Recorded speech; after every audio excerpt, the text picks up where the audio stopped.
కలిపి better society. కూకట్పల్లిలో KPHP division అస్తిత్వాన్ని కాపాడుతూ 3 ముక్కలు చేయొద్దంటూ కాలనీ వాసులు శాంతియుత నిరసన కార్యక్రమాన్ని నిర్వహించారు. ఈ కార్యక్రమానికి ముఖ్య అతిథిగా జనసేన పార్టీ ఇన్ఛార్జ్ ప్రేమ్ కుమార్ హాజరయ్యారు. ఆసియాలోని అతిపెద్ద డివిజన్ గా కేపీహెచ్పీ డివిజన్ పేరుగాంచిందని 46 ఏళ్ల చరిత్ర కలిగిన ఈ డివిజన్ ను 3 ముక్కలుగా చేయడం మంచిది కాదని ప్రేమ్ కుమార్ అన్నారు. సమస్యలు వస్తే ఏ కార్పొరేటర్ దగ్గరికి వెళ్లాలో తెలియని పరిస్థితి నెలకొందని చెప్పారు. ఇప్పటికైనా జీహెచ్ఎంసీ అధికారులు తమ సమస్యను పరిష్కరించాలని, లేదంటే పెద్ద ఎత్తున ఉద్యమిస్తామని ప్రేమ్ కుమార్ హెచ్చరించారు.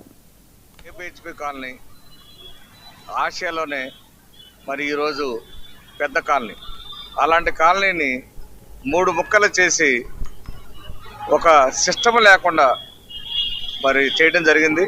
అలా కాకుండా హౌసింగ్ బోర్డుని ప్రత్యేకంగా ఒకటే డివిజన్గా అడ్డుపెట్టి మిగతా ఏ అయితే మరి ఎక్స్టెన్షన్ డెవలప్ అవుతూ పోతున్నాయో వాటిని మరి ఇంతకుముందు 114 డివిజన్గా, 115 డివిజన్గా, ఇప్పుడు బాలాజీ నగర్ 115 డివిజన్గా ఇట్లా చేయడం జరిగింది ఇంతకుముందు 3 అలా కాకుండా హౌసింగ్ బోర్డు ప్రత్యేకంగా ఒకే డివిజన్ చేస్తూ, అట్లాగే వసంత డివిజన్ ఏదైతే ఉందో వసంత నగర్ నుంచి ఇప్పుడు ఎక్స్టెన్షన్ డెవలప్ అయింది, ఆ డెవలప్ అయిన ఏరియాని ఒకటి చేస్తూ, అట్లాగే బాలాజీ నగర్ కూడా ఎక్స్టెన్షన్ చాలా అయింది, దాన్ని వాళ్ళు చేసుకుంటూ అట్లా కైత్లాపూర్ డివిజన్ అట్లా కాన్స్టిట్యున్సీలో కూడా ఒక సిస్టమ్గా ఒక రోడ్డు వైజ్గా తీసుకొని మళ్ళీ ఈజీగా కూడా అడ్మినిస్ట్రేషన్గా ఉండేటట్టుగా చేస్తే బాగుంటుంది. కానీ వాళ్ళు ఇష్టం వచ్చిన విధంగా ఒక అర్థం లేకుండా చేయడం జరిగింది.